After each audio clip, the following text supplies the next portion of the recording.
ఇంతకీ అత్యవసర సమాసం దేనికయ్యా? మనందరినీ ఎందుకు పిలిచినట్టు? వస్తున్నా లక్కీ డే. లక్కీ డిప్ ఏమిట్రా? లక్ అంటే అదృష్టం, డిప్ అంటే మునిగిపోవడం. టోటల్ గా అదృష్టంలో మునిగిపోవడం. ఓహో, ఇలా మునిగిపోవడం నాకు చాలా ఇష్టమయ్యా. త్వరగా చెప్పు ఏమిటది? చెప్తాను. పెళ్లి చూపుల దాకా వచ్చిన నా పెళ్లి ఆగిపోవడంతో అప్సెట్ అయి నా జాతకం చూపించుకున్నాను. నా జాతకంలో చిన్న దోషం ఉందని, ఓ భారీ వాహనాన్ని కొని ఎవరికన్నా దానం చేస్తే ఆ దోషం పోతుందని చెప్పారు. అందుకే వెంటనే ఓ వాహనాన్ని కొన్నాను. మీలో ఒకరికి దానం చేయాలనుకున్నాను. ఎవరికో ఎందుకయ్యా? నాకు ఇచ్చేవయ్యా, నాకు ఇచ్చేవయ్యా, నాకు ఇచ్చేవయ్యా. ఎందుకే? ఒకరికి ఇస్తే ఒకరికి కోపం వచ్చే ప్రమాదం ఉంది గనుకే ఈ లక్కీ డిప్ ఏర్పాటు చేశాను.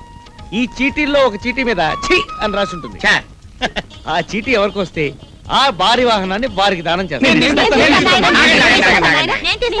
ఇంటి ఓనర్ని, పెద్ద ముండవాణ్ణి నేను తీస్తేనే బాగుంటుందయ్యా.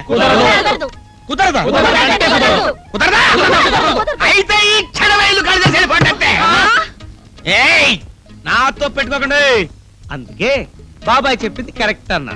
ఆహా, నా రవ్వల రాజా, నా లక్కుముకి రోజు నువ్వు నాకు నచ్చావు బాబు. తిన్నావుగా కాజా? నేను తీస్తా చూడండి. ఓం నమః శివాయ, ఓం నమః శివాయ. చీనాకే వచ్చింది, చీనాకే వచ్చింది, చీనాకే వచ్చింది తెలుసా? చీనాకే వచ్చింది బాబాయ్, చీనాకే వచ్చింది బాబాయ్. మునిగిపోయావు అనమాట. అంటే అదే అదృష్టంలో. అదృష్టంలో మునిగిపోతా, నిండా మునిగిపోతా, కూరుకుపోతా, గిలగిల గిలగిల కొట్టుకుంటా. ఎక్కడుంది నాయనా నా భారీ వాహనం? ఎప్పుడు ఇస్తావు బాబు? నాయనా ఒక్క నిమిషం. ఏమిటో బాబు, అదృష్టం నన్ను దరిద్రం పట్టినట్టు పట్టింది. కంగ్రాచులేషన్ చెప్పండి అయ్యా. కంగ్రాచులేషన్స్ బాబాయ్. అటు అటు అటు. అలాగే బాబు, వస్తాను మరి. అబ్బా, ఏంటయ్యా ఇది? ఉదయం టిఫిన్ చేసిన తర్వాత తీసుకొచ్చావు, ఇప్పుడు రాత్రి అయింది. ఎక్కడికి తీసుకెళ్తున్నావు నన్ను? బాబాయ్, అసలు నేను మామూలు అదృష్టమా, దరిద్రం టైప్ కదా? ఏమిటో అంతా నీ అభిమానం అయ్యా. ఇదిగో, నేను నీకు దానం చేస్తున్న వాహనం. ఏంటిది? మినీ విమానమా? కాదు కదా, చెప్తా. ముందు ఈ స్టాంప్ పేపర్స్ మీద సంతకం పెట్టు. పేపర్స్ మీద సంతకం పెట్టడం ఏమిటయ్యా? నేను నీకు ఈ వాహనాన్ని దాన విక్రయాది సంపూర్ణ హక్కులతో రాసిచ్చిన పత్రం. ఆహా. పెట్టు. అవునులే, ఎందుకైనా మంచిది, పట్టుకో. ఈ లోపు నువ్వు మనసు మార్చుకొని ఈ బహుమానం నీకు కాదు అంటే నేను చచ్చిపోవాలి. థ్యాంక్స్. ఇప్పుడు మీరు మీ లక్కీ డిప్ వాహనాన్ని చూడబోతున్నారు. శ్రీ భద్రమహారమణ గోవిందో. రోడ్డు రోలరా?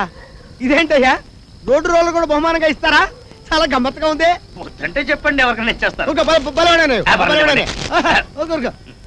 ఇదిగో సారథి, నీకు తెలుసు కదా నేను ఊరికి వస్తే దేన్ని వదిలిపెట్టను.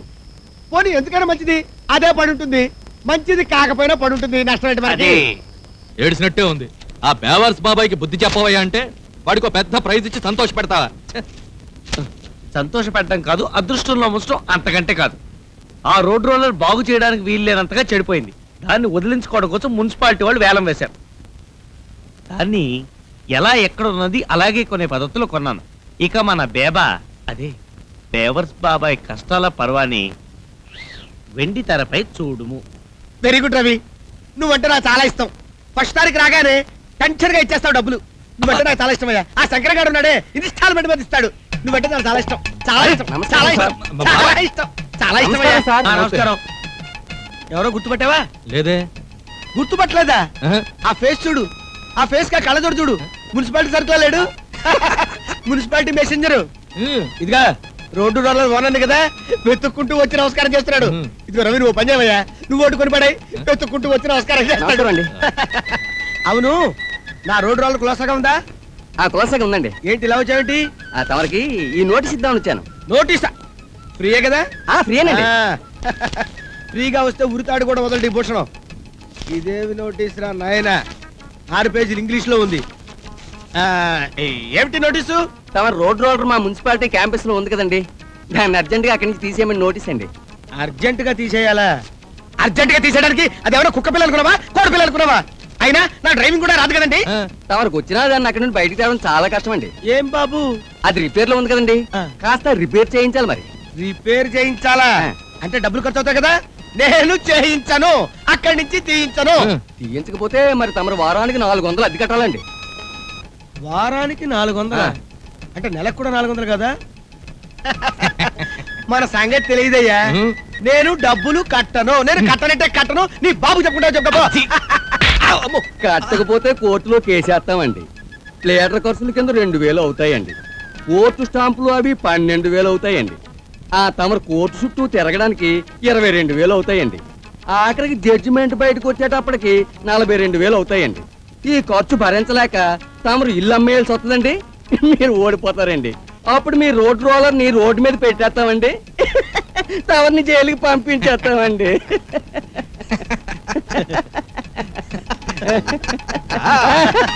తమరిని